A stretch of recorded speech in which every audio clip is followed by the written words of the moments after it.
사랑하는 새벽나라 친구들, 여러분과 수요일 말씀을 나눌 장재원 목사입니다. 오늘 말씀을 통해 하나님의 마음을 깨닫는 귀한 시간 되길 바랍니다.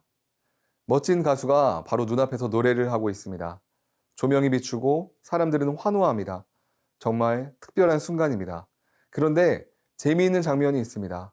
많은 사람들이 가수를 직접 보지 않고 핸드폰 화면만을 바라보고 있습니다.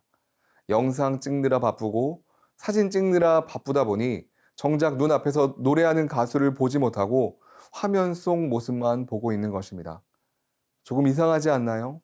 진짜가 바로 눈앞에 있는데 사람들은 간접적인 것만 바라보고 있는 것입니다. 오늘 본문에도 비슷한 장면이 등장합니다. 오늘 말씀의 제목은 마지막을 사는 법입니다. 오늘의 말씀은 마태복음 24장 1절에서 14절입니다. 예수께서 성전에서 나와 걸어가시는데 제자들이 다가와 성전 건물을 가리켜 보였습니다. 예수께서 물으셨습니다.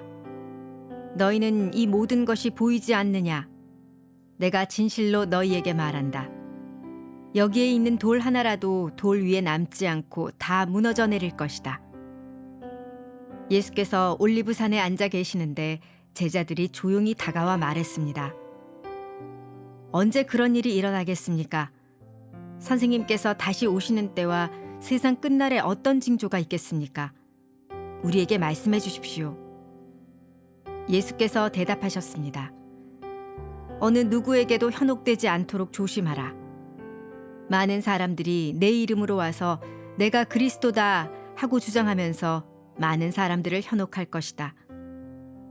너희가 전쟁의 소식과 소문을 듣게 될 것이다. 그러나 결코 놀라지 말라. 이런 일이 반드시 일어나야 하겠지만 아직 끝이 온 것은 아니다. 민족과 민족이 서로 대항해 일어나고 나라와 나라가 서로 대항해 일어날 것이다.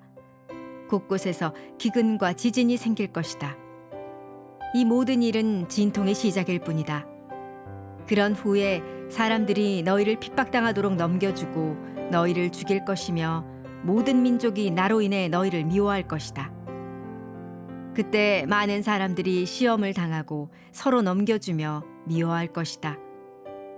또 가짜 예언자들이 많이 나타나 많은 사람들을 현혹하겠고 불법이 더욱 많아져 많은 사람들의 사랑이 식어갈 것이다.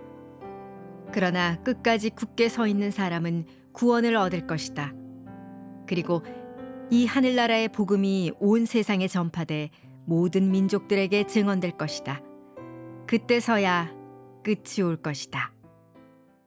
예수님께서 이제 성전에서 나오십니다. 이때 제자들이 다시 다가옵니다. 1절 말씀입니다. 예수께서 성전에서 나와 걸어가시는데 제자들이 다가와 성전 건물을 가리켜 보였습니다.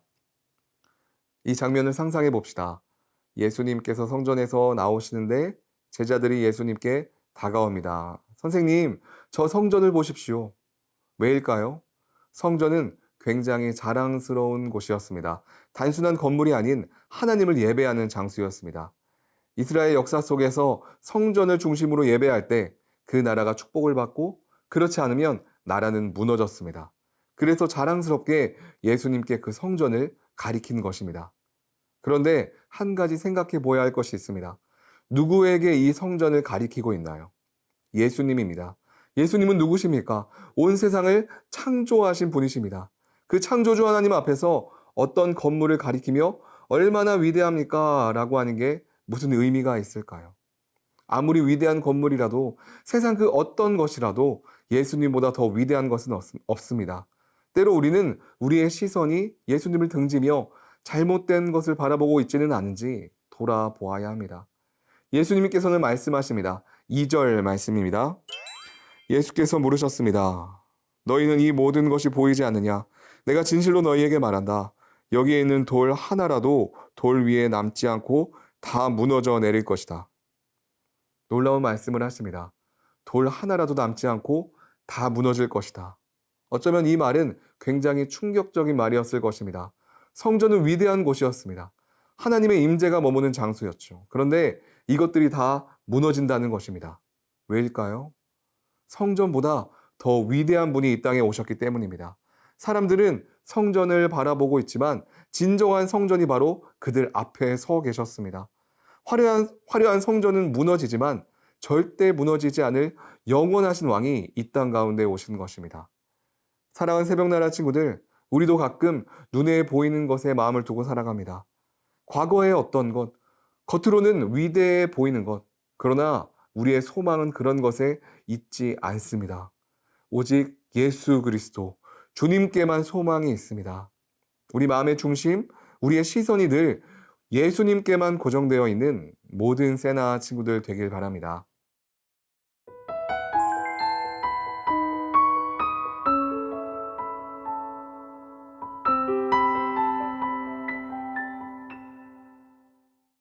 예수님께서 성전이 무너질 것이라고 말씀하셨습니다. 이 말을 들은 제자들은 놀랐습니다. 그래서 조용히 예수님께 다가옵니다. 본문 3절, 4절 말씀입니다.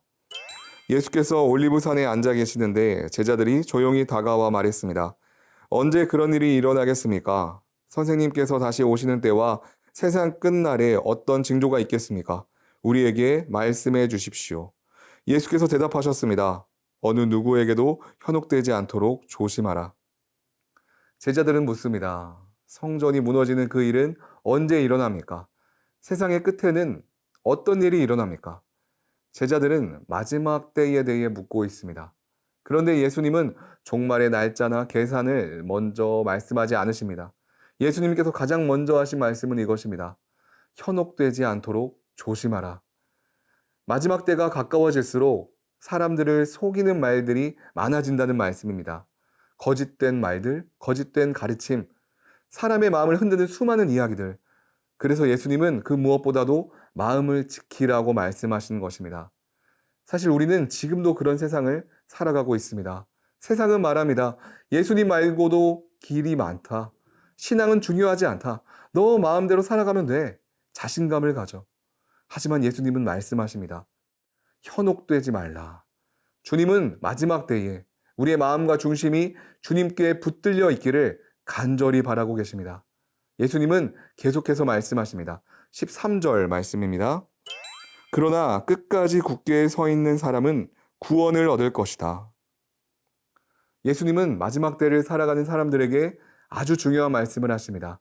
끝까지 굳게 서 있어라. 세상이 흔들릴 수 있습니다. 어려움이 올 수 있습니다. 믿음이 흔들릴 순간이 찾아옵니다. 그러나 끝까지 굳게 서 있는 자에게는 구원이 있습니다. 끝까지 굳게 서 있다는 건 무엇일까요? 우리의 힘으로 버틴다는 뜻이 아닙니다. 예수 그리스도를 붙잡는 것입니다. 예수님의 이름의 구원이, 예수님의 십자가에 생명이 있습니다. 마지막 때를 살아가는 우리는 다른 것을 붙잡는 자들이 아닌 예수님께 매달려 살아가는 사람들입니다. 사랑하는 새벽나라 친구들, 세상은 흔들릴 수 있습니다. 많은 말들이 우리를 흔들 수 있습니다. 그러나 우리는 알고 있습니다.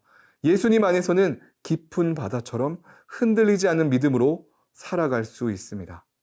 마음의 중심을 붙잡고 예수님만 바라보며 살아가는 모든 세나 친구들 되길 바랍니다. 사랑의 주님, 오늘 말씀을 통하여 우리의 시선이 흔들리는 세상이 아닌 주님을 바라보게 하시니 감사드립니다. 예수 그리스도 그 이름의 능력 있음을 선포하며 마지막 때에 믿음으로 살아가게 하여 주시옵소서. 살아계신 예수님의 이름으로 기도드립니다. 아멘.